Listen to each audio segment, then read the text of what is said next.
October 1st, 2020, and the quiet neighborhood of Reedley, just outside Burnley, England, seemed like any other morning. Residents on Colne Road were starting their day, with kids heading to school and folks grabbing their morning coffee.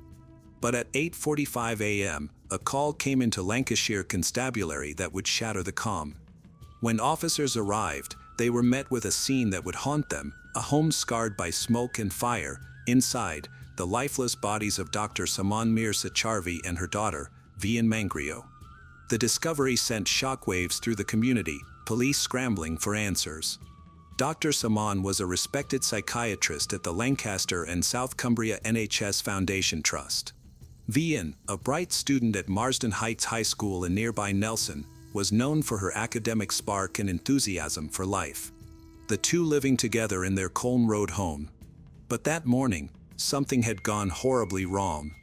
The house showed signs of a big fire, smoke stains on the walls and charred furniture, but the flames hadn't consumed everything. Investigators noted something else: strange messages scrawled on the walls. Cryptic phrases like "my mom is evil and this is a cult house." Were these clues to what happened, or something more sinister? The police launched a full-scale investigation, cordoning off the house as forensic teams combed through the wreckage. The scene raised immediate questions. Was this a targeted act? Did the fire start accidentally, or was it set to hide something? And what about those eerie messages on the walls? Detectives began interviewing neighbors, asking if anyone had seen anything unusual in the days leading up to the tragedy. Had Saman or Vian mentioned any trouble? Did they have enemies? Or was there tension in their lives that no one knew about? Someone out there knew what happened, and detectives were determined to find them. Who could have targeted this beloved doctor and her promising daughter? To understand the weight of this true crime tragedy, let's take a moment to know Saman and Vian, who they were, where they came from, and the lives they built in the UK. Dr. Saman Mir Sacharvi was a woman of compassion and intellect. Born in Pakistan to a close-knit family, she was the eldest child and only daughter of her parents, now in their 80s. She was described by her brother as the apple of their eye, cherished for her ambition and warmth. From a young age, Saman excelled academically, and driven by a passion for helping others, she pursued a career in medicine, specializing in psychiatry. Her dedication to mental health defined her professional life. Saman moved to the UK in the early 2000s, settling in Burnley, where she joined the Lancaster and South Cumbria NHS Foundation Trust in February 2020 as a junior doctor in the specialist perinatal community mental health team. Her colleague, perinatal lead consultant, remembered her as approachable, empathetic, and a joy to work with, always forming strong bonds with patients, colleagues alike. During the global issue lockdown, Saman went beyond her duties, personally delivering prescriptions to women isolating at home, ensuring they received care when access was limited. Her kindness left a lasting mark on those she served. Vian Mangrio, Saman's daughter, attended Marsden Heights Community College in Nelson, where she shone as an outstanding student. Her head teacher praised her for having a rare blend of academic talent and enthusiasm for school life. Vian loved art. Her father, Kikit Mangrio, who lives in Doha, Qatar, after divorcing Saman in 2012, was to say that her loss left his life miserable and without purpose. He recalled her as a loving, caring young girl, beloved by everyone. The morning of October 1st, 2020, Saman and Vian's bodies were found. This discovery marked the beginning of a complex true crime investigation that revealed a series of alarming events. Just before 8:45 a.m., the Lancaster Constabulary received a call expressing concerns for the safety of the occupants at a semi-detached house on Colne Road. Officers quickly arrived at the location, a quiet street filled with modest homes where Saman and Vian had built their lives. What they encountered there was far from the tranquil suburban morning they had expected. Inside the house, the air was thick with the effects of a fire. Smoke stains covered the walls, and burnt furniture suggested a blaze that had been either put out or failed to spread significantly. The officers proceeded with caution.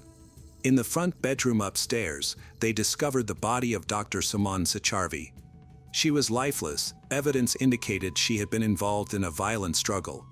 An autopsy revealed that she died from strangulation. She had also been attacked prior to her death. In the upstairs area, there were signs of attempts to start a fire, but it had not successfully ignited, leaving Saman's body only partially affected by the flames. In the lounge downstairs, the situation was more tragic. Vian Mangrio's body was discovered, badly burned, making it hard to identify her right away. The severity of the fire suggested it was intentional, as flames had engulfed much of the area around her. A woolen item was found around her neck and in her mouth. Bruising in her throat indicated that she likely died from asphyxiation. Although the fire damage made it challenging for the pathologist to determine the exact cause of death, the difference between the two locations, Saman upstairs and Vian downstairs, raised important questions. Why were the bodies in separate parts of the house? Was the fire set to destroy evidence, or was it part of a more extensive plan? The officers observed unsettling messages written on the walls. These phrases seemed intentionally misleading. Vian and Saman had recently been isolating since Vian was waiting for a test result, which was ultimately negative. The timing of the messages struck the officers as suspicious. In response, the house was secured. The major crime team from Lancaster Constabulary, led by Detective Superintendent, quickly took over the case, treating the deaths as a double murder investigation from the beginning. The presence of smoke and fire damage, along with the violent circumstances of Saman's death and the condition of Vian's body, indicated that this was a deliberate act rather than an accident. Officers started canvassing the neighborhood, going door to door to ask if anyone had witnessed or heard anything unusual in the days or hours before the discovery. Meanwhile, forensic teams gathered important evidence, finding traces of potent substances in both Saman and Vian's bodies, which suggested they had been incapacitated before their deaths.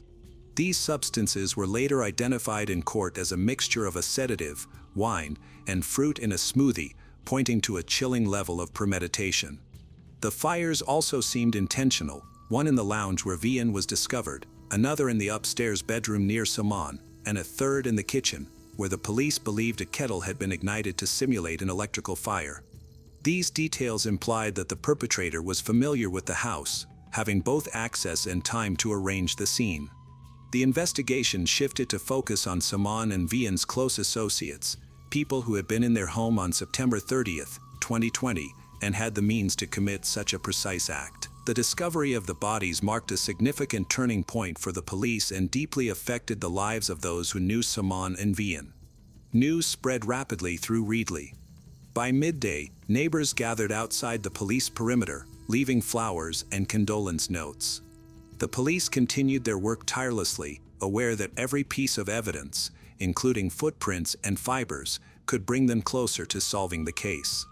The investigation was in full progress, with detectives working to create a timeline of events from the previous day. They established that Saman had been at home, likely either working or preparing for the evening. Vian had returned from school around 3:25 p.m. The crucial question was, what occurred during the hours between Vian's return and the discovery of their bodies the following morning? A significant development occurred when detectives examined CCTV footage from Colne Road and surrounding areas. The cameras recorded a man visiting Saman's home on September 30th, arriving at approximately 11:26 a.m. and leaving later that evening. The man was identified as Shahbaz Khan, a 51-year-old handyman from Reedley Avenue in Burnley, who had previously done work at Saman's house. This connection raised concerns, as Khan's visit coincided with the estimated time of the crime. On October 4th, police arrested 51-year-old Khan, who is suspected of murder and arson with intent to endanger life. On October 6th, police obtained a warrant to hold him for an additional 36 hours for further questioning. Detective Superintendent Supt John Holmes urged anyone with information about the incident to contact the police, especially if they have CCTV footage, dash cam recordings, or witness accounts from the Colne Road area. The investigation into Khan intensified when officers searched his home on Reedley Avenue and discovered Saman's jewelry hidden in the loft, suggesting a deeper connection to the victims. Additionally, detectives found a purple Samsung phone at Khan's residence that contained Google searches from September 30th for terms like obsessed and define obsessed, indicating a concerning state of mind. Witness interviews provided important details. A neighbor remembered that Khan had done odd jobs at Saman's house over the years and described him as polite but somewhat reserved. Another neighbor noted that Khan's van was seen parked near Colne Road more often in the weeks before the incident, but there were no reports of suspicious behavior. Family members acknowledged Khan as a trusted handyman, and none suspected him of any wrongdoing. Khan was a father of 5 who originally came from Pakistan and had lived in Burnley for several years. He worked part-time at Tesco and also took on handyman jobs. Previously, in Pakistan, he was a computer network engineer, but in the UK, he focused on various odd jobs, including a garage conversion at Saman's home. This position allowed him to have insight into the family's life. The shocking discovery of £27,000 worth of jewelry hidden in Khan's loft, along with forensic evidence of staged fires and dangerous substances, identified him as the main suspect in this disturbing crime case. During his first interrogation, Khan's statements were confusing and strange. He claimed that a supernatural being attacked him and caused the incidents at Saman House. Prosecutor David McLaughlin later explained to Preston Crown Court that Khan's story was a weak attempt to imply that he was mentally unstable. Khan also claimed that Vian was upstairs while Saman was in the kitchen when he left the house, trying to shift the blame onto the victims or imaginary characters. On October 5th, while in custody, he threw himself across his cell, claiming that a supernatural force had pushed him. Detectives considered this behavior to be a performance rather than a genuine reaction. His claims quickly fell apart under investigation, as forensic evidence showed that the victims had traces of a sedative in their systems, indicating premeditation. Additionally, phone records revealed that Khan's device was active near Colne Road on September 30th, and CCTV footage confirmed that he left the house after 10 p.m., several hours after Vian returned from school at 3:25 p.m. Khan's wife, Rabia Shabazz, 44 years old, complicated the investigation by providing a false alibi. This raised suspicions that Khan may have either confided in her or pressured her to lie. On October 8, 2020, Khan was formally charged with 2 counts of murder and 1 count of arson with intent to endanger life. The charges highlighted the brutality of the crimes. Saman died from pressure to her neck, likely caused by ligature strangulation, and had been assaulted, while Vian's death was due to asphyxiation. Her body was severely burned to hide the evidence of the crime. The arson charge resulted from 3 intentional fires set in a lounge, upstairs bedroom, and kitchen. Prosecutors later explained that Khan was motivated by his obsession with Saman's jewelry. He planned to steal it by using a sedative-laced smoothie to incapacitate both Saman and Vian. When his plan escalated, he turned to violence, strangling Saman and asphyxiating Vian before setting fires to cover his actions. The messages written on the walls were likely attempts to mislead investigators. Although handwriting experts could not definitively connect the graffiti to Khan, its content indicated that he was familiar with the victim's situation during their global issue isolation. As Khan awaited trial, detectives worked diligently to gather and solidify their evidence. The trial commenced on June 14, 2021, at Preston Crown Court. Khan pleaded not guilty to 2 murder charges and 1 charge of reckless arson. His wife, Rabia Shabazz, was charged separately with perverting the course of justice for falsely claiming that Khan had been at home all day on September 30, 2020. The prosecution, led by David McLaughlin, presented a thorough case, arguing that Khan's actions were premeditated, cruel, and motivated by financial gain. McLaughlin dismissed Khan's initial claims of supernatural involvement. Instead, Khan suggested that someone else had entered the house after he left at 10 p.m. Khan claimed that the jewelry in question had been entrusted to him for safekeeping while Saman was away, but the prosecution argued that Khan's intention was theft, which escalated to murder when he was confronted. Khan's defense initially asserted his innocence and indicated that his mental state should be examined. During his testimony, Khan described his relationship with Saman and Vian, referring to Vian as if she were a daughter. He maintained that both victims were alive when he left the house. He also stated that medication had helped clarify his thoughts, retracting the supernatural power story but not providing any credible alternative suspect. On June 29, After 3 weeks of evidence, Khan requested to dismiss the jury, expressing concerns about his mental health. However, the justice denied this request. The following day, June 30th, after being confronted with overwhelming evidence, including CCTV footage, phone records, and jewelry, Khan pleaded guilty to all charges, 2 counts of murder and 1 count of arson. This sudden change took the courtroom by surprise, eliminating the need for the jury to deliberate further but extending the suffering of the victims' families, who had already endured weeks of distressing testimony. Rabia Shabaza's trial continued as she maintained her innocence regarding charges of perverting the course of justice. Her defense argued that she was naive and confused about dates due to stress, lack of sleep, and insufficient food, mistakenly believing Khan was at Tesco on September 30th. In contrast, the prosecution asserted that her false statement made the day after Khan's arrest was a deliberate attempt to protect him. On July 1st, after less than 2 hours of discussion, the jury found her guilty. The sentencing occurred on October 5, 2021.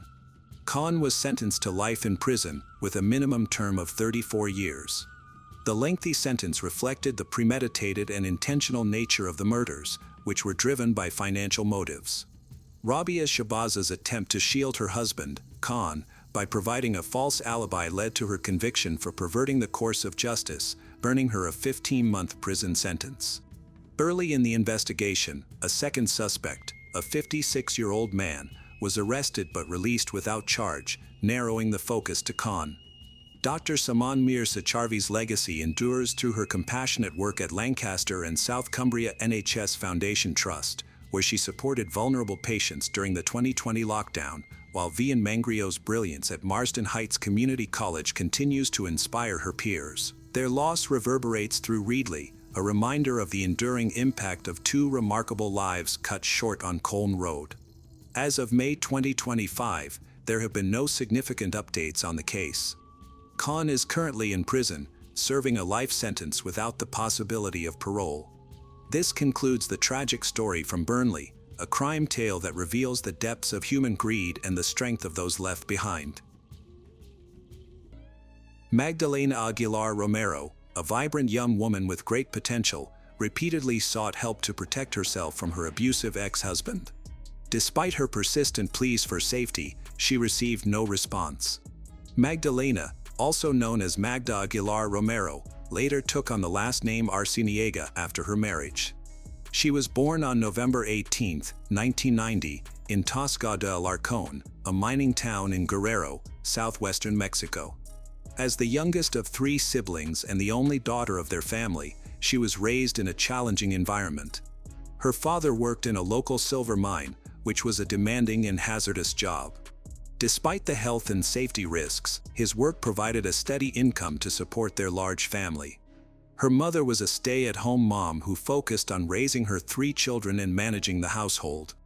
With her husband's reliable income, the family always had what they needed.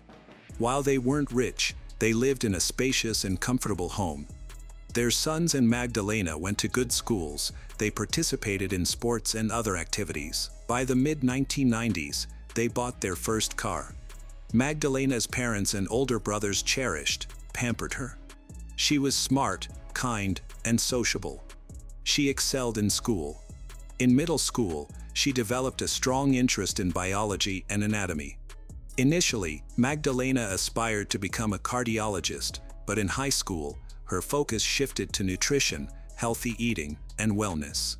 She decided to pursue a career in this area to help people facing health issues related to their diet and eating habits. When Magdalena told her family about her plans, they fully supported her. As a dedicated student, she easily gained admission to a top university to study nutrition. She was determined to become an expert in her field.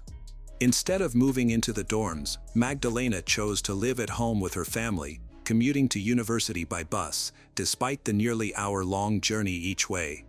She still managed to keep up with her sports activities and attended dance classes. Her intense focus on her studies left little time for a personal life, but everything changed in 2011. That year, 20-year-old Magdalena met 35-year-old Cesar Gomez Arciniega, who also hailed from Tasca de Alarcón. Cesar owned a successful bar that was a beloved spot in the neighborhood. Locals frequented it to relax after work, share stories, enjoy delicious food, and drink what many considered the best beer in town. Initially, Magdalena ignored the advances and romantic gestures from the older man, Cesar. However, he was persistent. He proved to be intelligent, well-read, and genuinely engaging. He wooed her with poetry, flowers, meaningful gifts. Eventually, she found him charming, succumbed to his attention. Their relationship progressed rapidly. At first, Cesar appeared reliable and mature, someone she could envision a future with. Shortly after they started dating, Magdalena found out she was pregnant.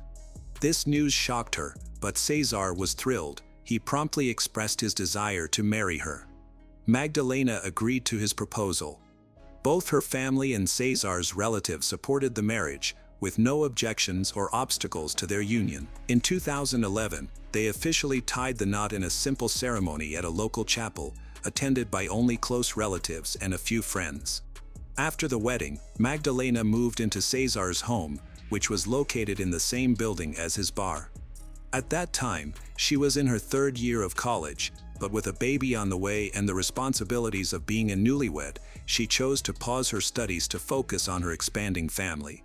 Cesar supported this decision. He was thrilled to have his young wife close by.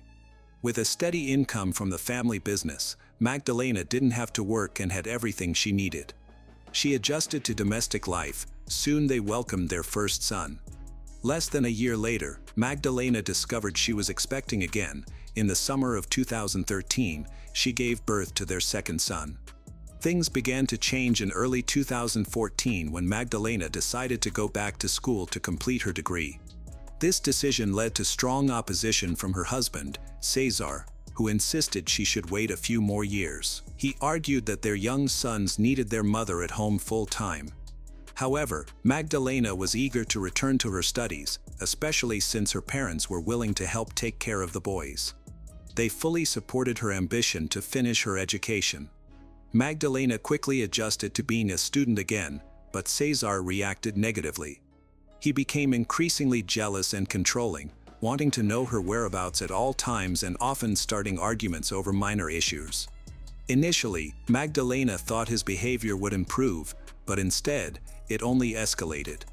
Cesar had developed an overwhelming need to control everything during their nearly 3.5 years of marriage. Under the pretense of acting in her best interests, he gradually isolated Magdalena from her friends and family. Their marriage occurred just a few months after they met when she was already pregnant, leaving her with little time or energy to socialize. After the births of their two sons in quick succession, she became even more detached from the outside world. Now that she had returned to school, Magdalena was beginning to rebuild her social life. She reconnected with old friends, made new ones, and started visiting her parents regularly, who were excited to spend time with their grandsons. Cesar began to check Magdalena's phone every day, monitor her social media accounts, and watch her closely. His jealousy intensified, leading him to become unjustly suspicious and accuse her of things she had never done. He forbade her from wearing makeup or perfume, wouldn't allow her to wear heels, even started choosing her clothes for her. To avoid fights, Magdalena reluctantly accepted his demands, but that wasn't enough for Cesar. Eventually, he issued an ultimatum: she could no longer go to college. However, Magdalena was determined not to give up on her dreams of becoming a certified nutritionist, especially when she had just over a year left until graduation. This situation turned her life into a daily struggle, as Cesar continued to impose new restrictions and rules to control her actions. By spring 2014, after ongoing pressure and emotional manipulation, Magdalena had to pause her education again. Influenced by him, she stopped communicating with her friends, even her relatives. She rarely left her house and completely stopped visiting her parents. Her parents grew suspicious when Magdalena missed a family celebration, something she had always attended. Her excuse was vague. She said she was swamped with housework. A month later, she also missed her grandmother's birthday and her parents' wedding anniversary. During phone calls with her mother, Magdalena seemed distant. She gave short answers, avoided direct questions, as if someone was listening nearby. Once lively, cheerful, she had become withdrawn. She stopped allowing family visits and made excuses whenever someone wanted to come over. One day, her older brother visited unexpectedly and was shocked by what he saw. Magdalena looked completely different. She had lost significant weight, seemed fearful and exhausted. She neglected her own well-being, flinched at the smallest noises. It turned out that Cesar had been taking her phone away and only let her make calls when he was around. He had broken her spirit, even started showing aggression in front of their young sons. Despite this, when her older brother offered to take them back to their parents' home, Magdalena refused. She insisted that she would manage on her own. Her brother couldn't remain silent about what he had witnessed. He informed their parents everything, and together they began discussing how to help Magdalena. However, they struggled to communicate with her freely because Cesar was always nearby. He treated her like property, someone he could control entirely, and he had no intention of letting her go. In August 2014, after yet another episode of aggression, Magdalena reached her breaking point. Once Cesar left to run an errand, she discreetly contacted her brother, asked for his help to escape.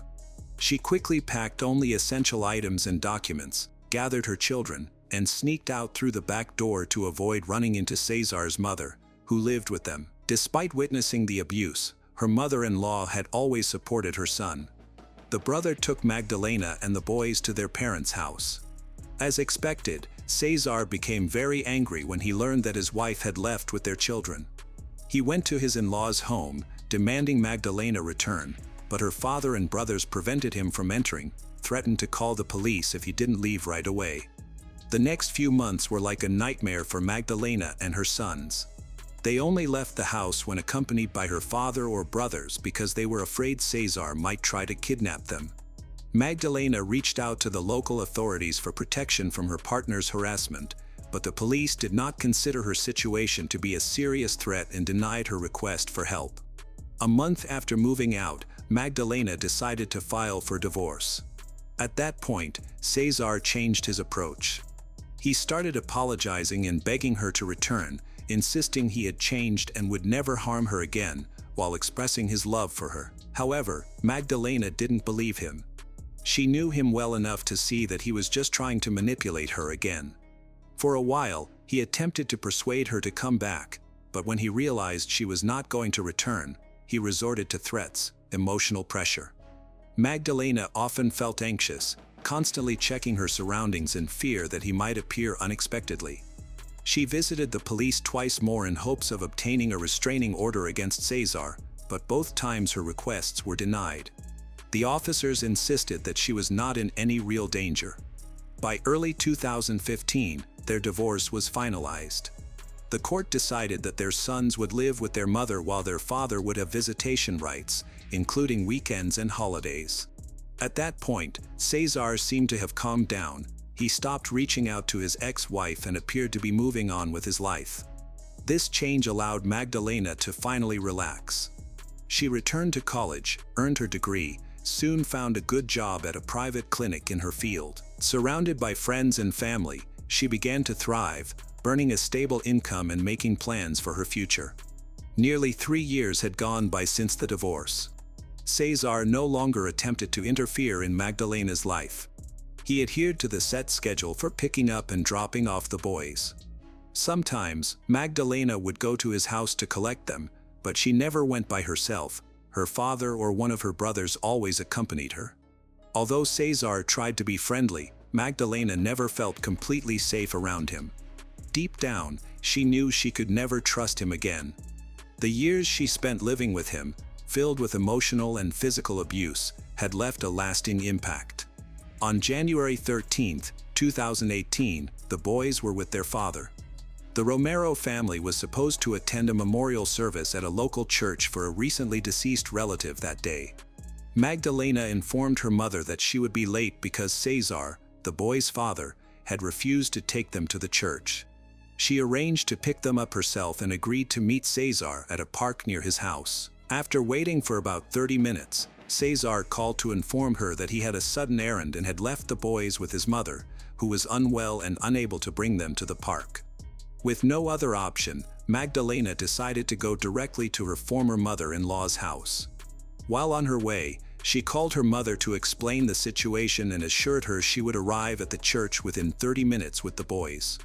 That was the last time her mother heard from her daughter.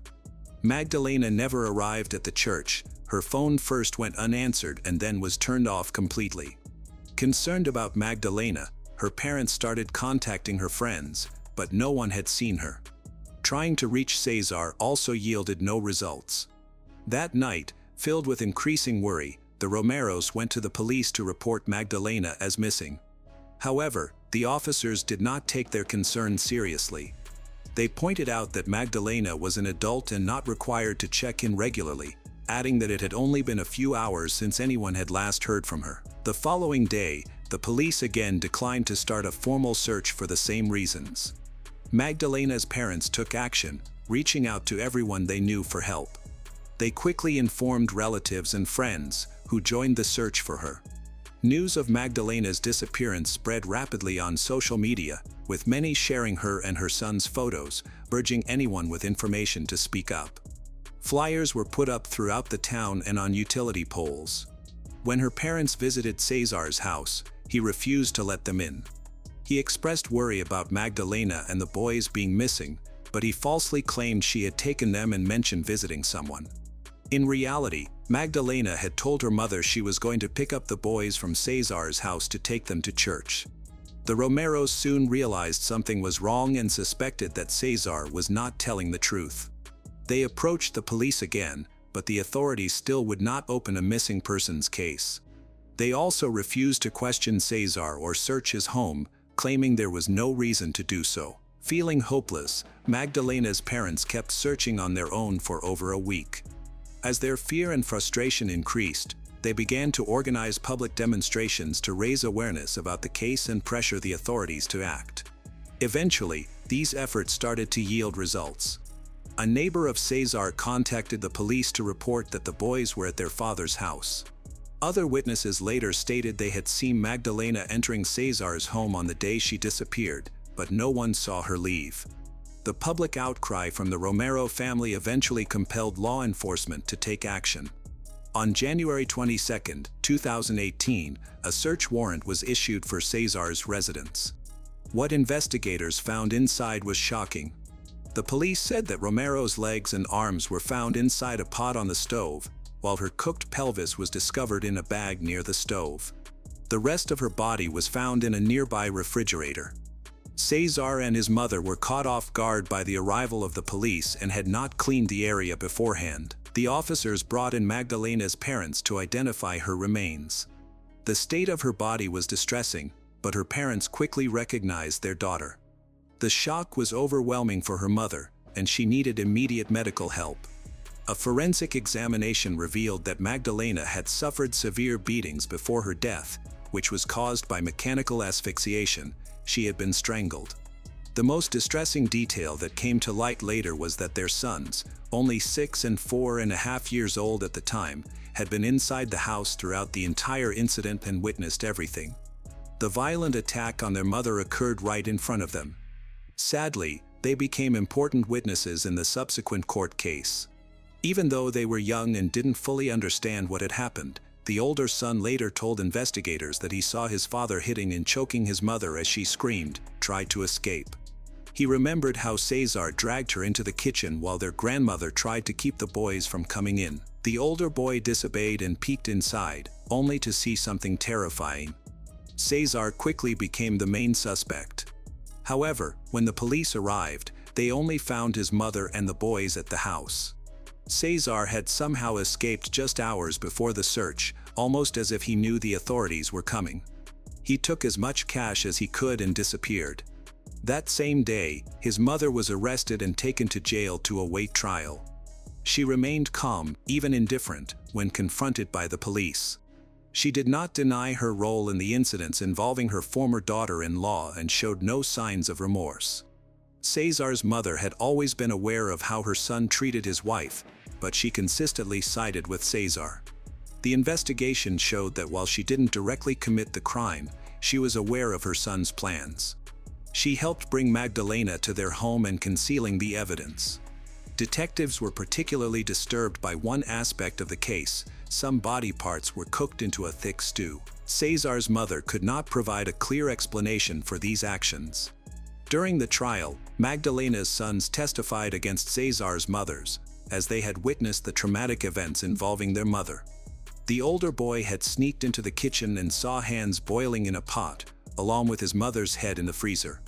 The trauma from these experiences was profound, requiring extensive therapy for the boys to start healing and to overcome their nightmares. In November 2019, the court found Cesar's mother guilty of concealment of evidence. Throughout the proceedings, she never expressed any remorse for her actions. The main suspect, Cesar, was the focus of a nationwide manhunt, but authorities could not locate him right after the incident.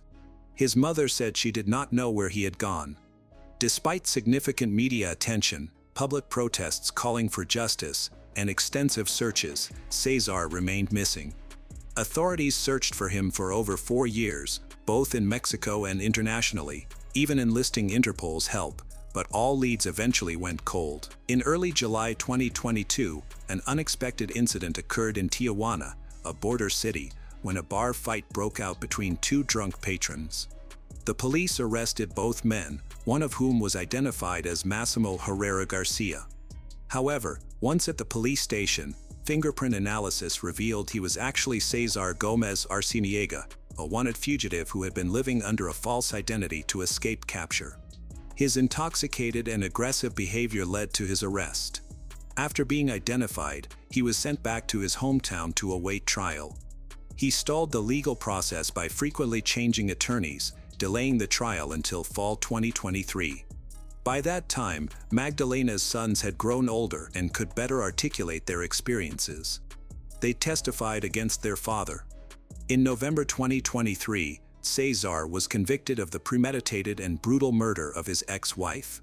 The court deemed the crime as gender-based, recognizing that it stemmed from years of accumulated desire for revenge after their divorce.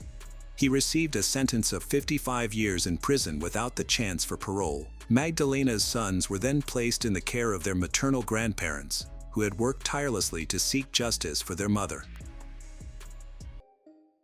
It was a warm summer morning in Melbourne, Australia, on Sunday, February 13, 2005. While most people were making plans for Valentine's Day, the city's attention was focused on something far more serious: a missing woman. Her face had become familiar across news broadcasts. Her name was Maria Corp, and she had been gone for 4 days. That morning, a park caretaker made his way to work at King's Domain along Dallas Brooks Drive. He normally didn't work on Sundays, but a routine inspection of the water tanks had brought him in. After wrapping up his checks, he stopped by a nearby cafe for coffee. That was when he noticed something odd: a red Mazda parked nearby. The color and make matched the car described in the media all week. Curious and increasingly uneasy, he walked over to the vehicle. The front seats were cluttered, with papers strewn everywhere and a stale bread roll left behind. The doors were locked. Nothing seemed forcibly entered, but the scene felt wrong, too quiet, too abandoned. He made the call to the police. When officers arrived, they verified what the caretaker suspected: the car was registered to Maria Corp, the woman who had vanished without a trace days earlier.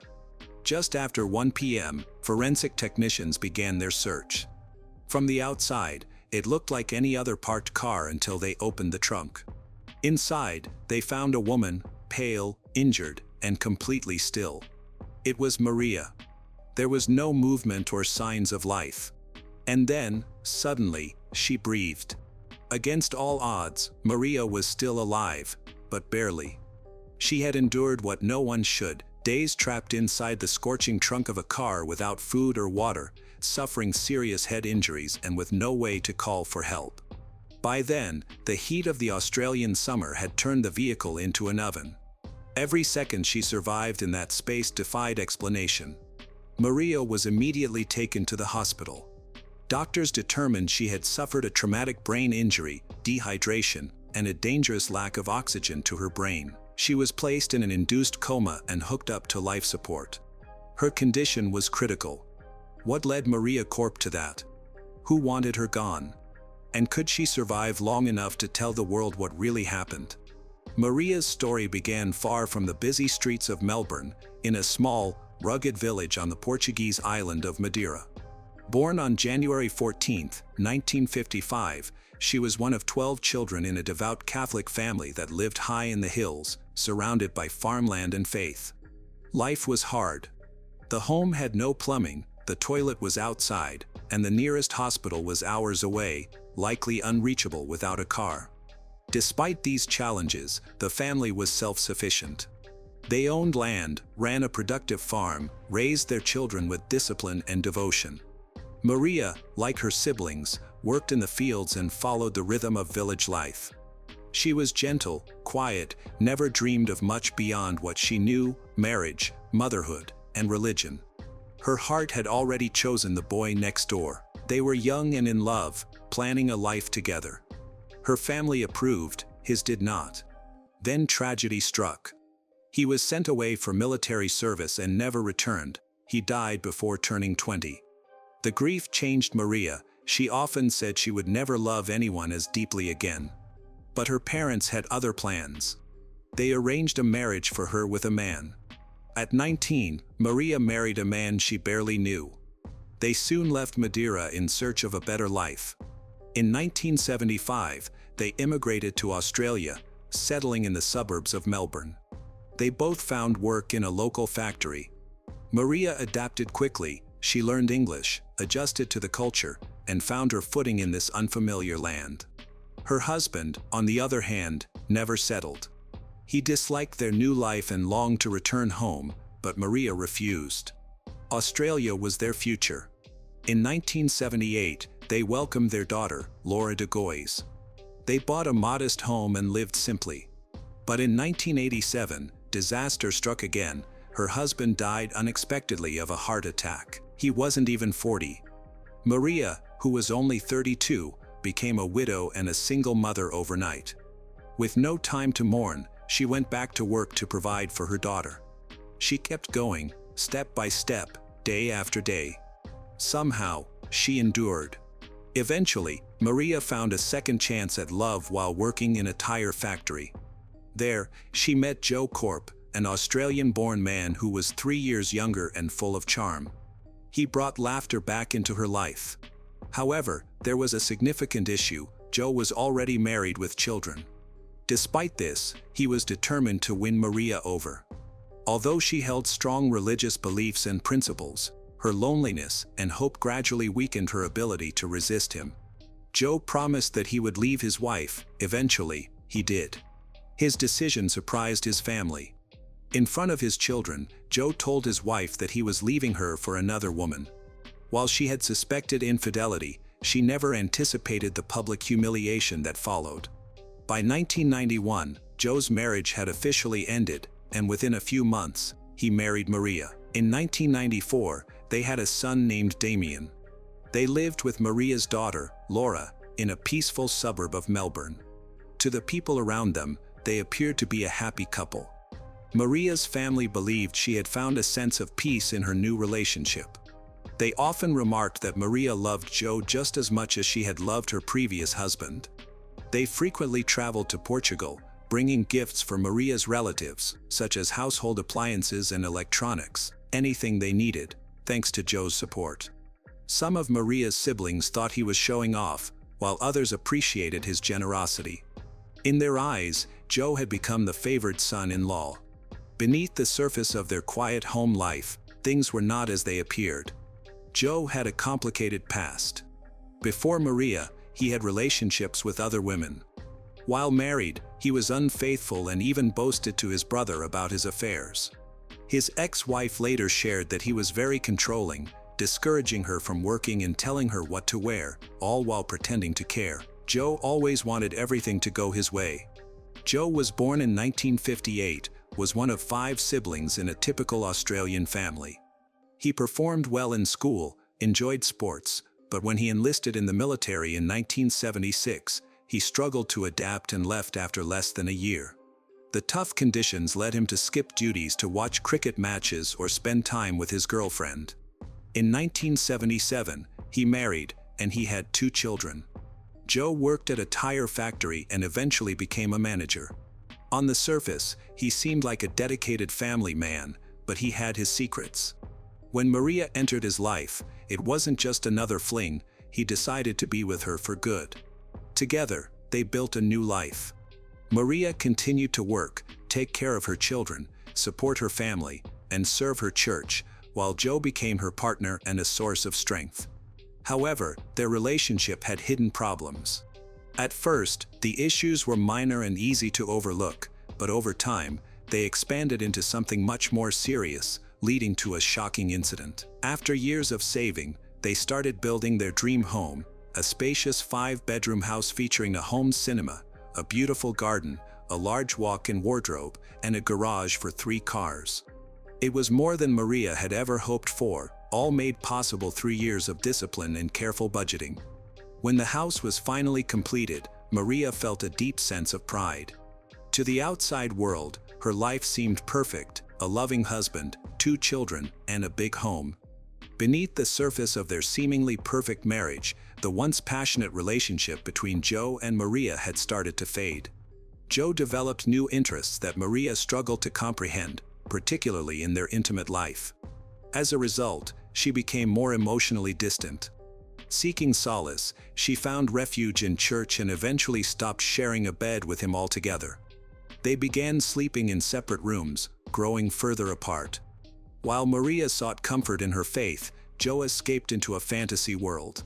He constructed a secret online identity as a construction business owner who was separated from his wife and looking for someone to pamper. His profile presented an enticing image, attracting responses from various women. Initially, their conversations were innocent, but things quickly changed. Joe began meeting women in person and having short-term relationships while lying about many parts of his life. As he spent more time online, he spent less time at home, which Maria noticed. In September 2003, she shared her concerns with her daughter, Laura, who was now an adult, expressing her suspicion that Joe was being unfaithful. Maria started to observe him more closely, and her fears were confirmed when she found intimate messages and receipts from motels. The argument that ensued was intense. Joe denied any wrongdoing and turned the blame onto Maria. He claimed she was emotionally unavailable, always praying, and frequently on the phone with her sisters. This infuriated Maria. She briefly thought about divorce but hesitated due to her religious beliefs. Instead, she decided to fight for their marriage.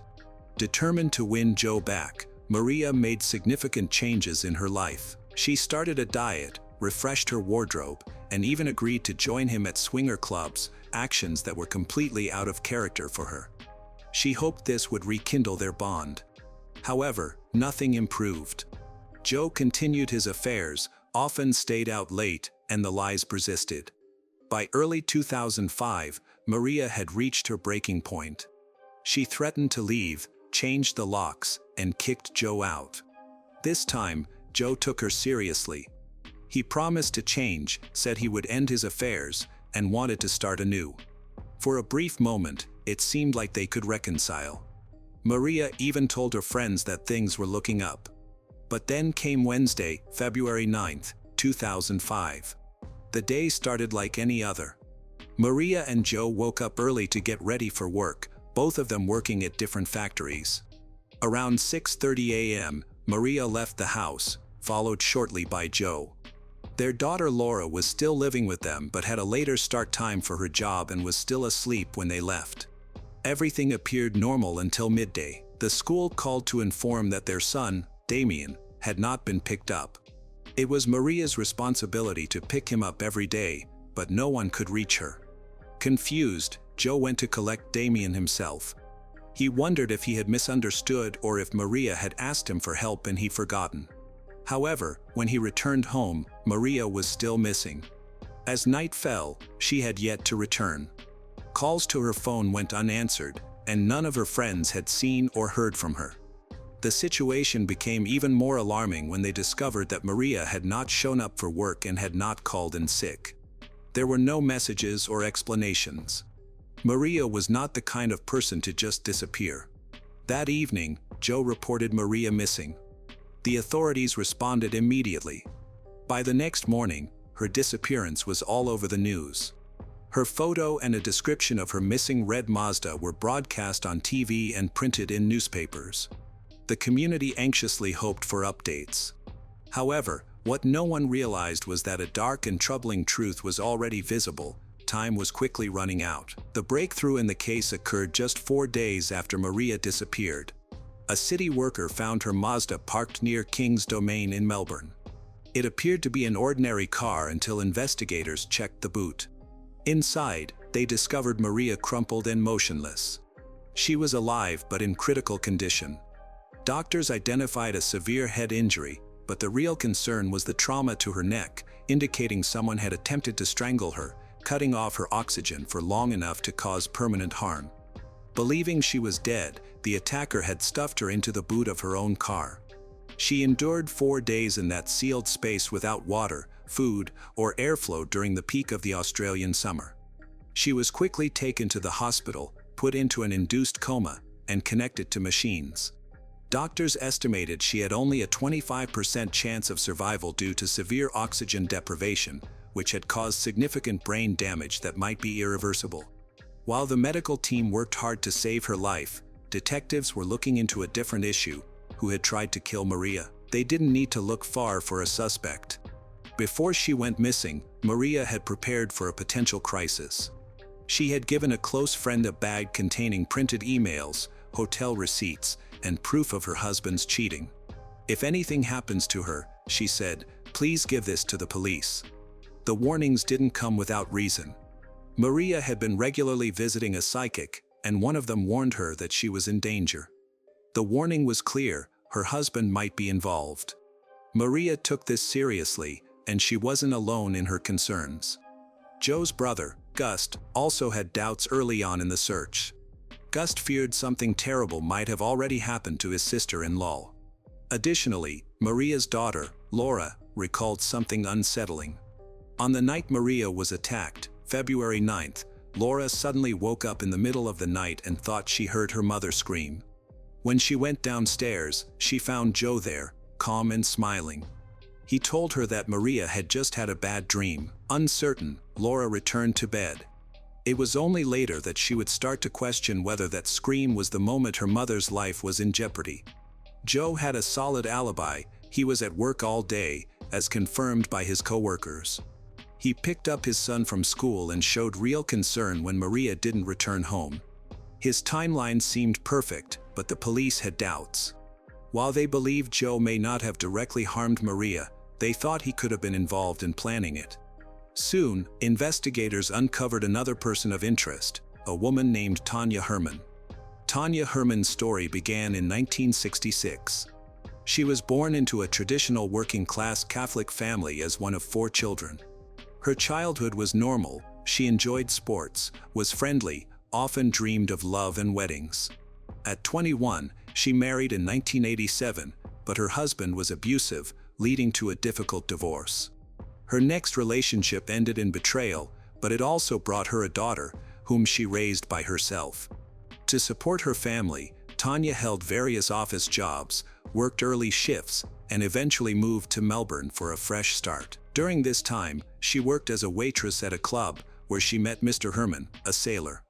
They got married and had a daughter, but unfortunately, that marriage also did not last. By 2002, Tanya was single, struggling to raise her 2 children. To earn some money, she began babysitting kids in her neighborhood. However, her babysitting job ended in scandal when several parents accused her of locking children in a room, and one child even broke their leg. These allegations forced her out of work. Her relationship with her teenage daughter worsened. At just 13 years old, her daughter chose to live with her father. As a result, Tanya became isolated and both financially and emotionally exhausted. She began spending time in online chat rooms. In late 2003, she met a man named Joe, who claimed to be a separated business owner looking for a fresh start and said he had 2 kids. However, the truth was that Joe still married and living with his wife, Maria. Their first meeting in person was in February 2004, and the connection between them was immediate. Tanya was enchanted. Joe seemed to say all the right things and consistently made time for her. He told her he was in the final stages of his divorce. She believed him. By late 2004, they had even rented a house together, just minutes from the home he shared with Maria and his children, of which Tanya was completely unaware. Joe went further by decorating their love nest with furniture similar to that of his marital home. He also enrolled Tanya's daughter in the same school as his own son, a disturbing detail that would only be revealed much later. Joe never moved in with Tanya full-time, despite various excuses. He claimed he was busy with paperwork, finalizing the custody agreement, or waiting for the right moment. However, Tanya began to notice inconsistencies in his stories, and his visits became less frequent. His fabrications, which he had mastered, started to fall apart. When Joe finally admitted that he was still married and that his life was far from what he had described, Tanya was furious. However, her anger quickly faded as her deep love for him took over. She decided to forgive him, but that forgiveness gradually transformed into obsession. Tanya started to follow Maria, observing her at the school gates and memorizing her daily routines. By the end of 2004, Joe was secretly planning to start a new life with his mistress while still living with his wife. His family knew about Tanya, and surprisingly, some even approved of the relationship. They had never liked Maria, likely because their relationship began with cheating. To them, Tanya represented a fresh start. In December of that year, Joe confided in a friend that he was in a new relationship and that his marriage was over. However, Maria remained unaware of this. She still thought they were trying to resolve their issues. What Joe didn't mention was that divorcing Maria meant he would have to divide their assets, including their home and the life they had worked so hard to build together. When police questioned Joe about Maria's disappearance, he confessed to having an affair, but his alibi was strong. In contrast, Tanya did not have an alibi. Detectives began focusing on her when they noticed that she had taken her daughter to school unusually late on the morning Maria disappeared. They brought Tanya in for questioning and searched her home. In the back of her wardrobe, they discovered a pair of sports shoes with red stains that were later confirmed to be blood matching Maria Corp's DNA. Further DNA evidence was found in the Corp family's garage, indicating that the attack likely occurred there. The investigators suspect that, as Maria approached her car, Tanya ambushed her, possibly with Joe's assistance. Once Maria was knocked unconscious, they put her in the trunk of her own car. Tanya then drove away, while Joe went to work, acting as if nothing unusual had occurred. Meanwhile, Tanya's explanation did not add up. She stated that her daughter had simply overslept, which caused her to be late. However, during questioning, detectives observed her nervousness and her frequent mention of Joe. Her tone was affectionate, almost infatuated, revealing that she was willing to do anything for him. Police suspected that both Joe and Tanya were involved in the crime, as they had motives, opportunities. The evidence against them. However, Joe denied any wrongdoing, claiming he was attempting to end the affair. Lacking direct evidence of his guilt, detectives decided to try a different approach. They contacted Tanya's brother and asked him to wear a recording device. This strategy proved successful. During a recorded conversation, Tanya confessed that Joe had no plans to leave his wife because he didn't want to risk losing his wealth. She revealed that Joe believed Maria was the only obstacle to their happiness. Joe thought he couldn't be the one to make Maria disappear without arousing suspicion. However, Tanya was willing to do it, convinced that no one would look for Maria and that their love justified the actions they were considering. Tanya and Joe were arrested on February 16, 2005. Tanya confessed right away, but Joe did not. He accused Tanya of being jealous and insisted that she acted alone. Tanya pleaded guilty to causing serious injury and, without going to trial, she was sentenced to 12 years in prison, with a non-parole period of 9 years. Meanwhile, Maria remained in a coma and did not regain consciousness for several months. Joe was released on bail, and on June 9, he submitted a formal request to visit his wife in the hospital. His request was approved, but unfortunately, her health was not getting better. On July 26, the doctors concluded that keeping her on life support was no longer viable and advised discontinuing it. This decision sparked significant controversy, led to protests outside the hospital. Maria's family was heartbroken, publicly disagreed with the doctor's recommendation, but the medical advice remained unchanged. On August 5, 2005, nearly 6 months after the attack, Maria Korp passed away. Her funeral took place on August 12. On that same day, Joe made 2 phone calls, one to his ex-wife and another to a journalist, where he expressed his intention to take his own life. When emergency services arrived at his home, they found Joe in the garage, standing on a stool with a noose around his neck. Upon seeing the responders, he jumped. Unfortunately, he died at the scene. Beside him were photos of Maria, sports memorabilia, and a handwritten note in which he asserted his innocence. We will never fully know if that note was the final lie or the truth. If Joe had gone to trial, it might have been difficult to prove his guilt, but justice never had the opportunity to take its course. In 2013, several years later, Tanya, who was still in prison, asked to marry another female inmate, but her request was denied. On February 14, 2014, she was paroled after serving a little over 8 years in Dame Phyllis Frost Maximum Security Prison, and her new partner was there to greet her at the prison gates. The death of Maria Korp shocked the entire nation of Australia. Maria was a woman who dedicated her life to her family, love, and faith, yet she was betrayed by the person she trusted the most. Her death was not merely a crime, it was a tragic outcome of obsession, selfishness, and deceit. One of her attackers went to prison, while the other avoided justice by committing to end his life. However, the person who truly paid the highest price was Maria. Her voice was silenced, her future taken away, and her story remains a painful reminder of one of Australia's darkest true crime cases. A question that remains forever unanswered: is Joe Korp guilty?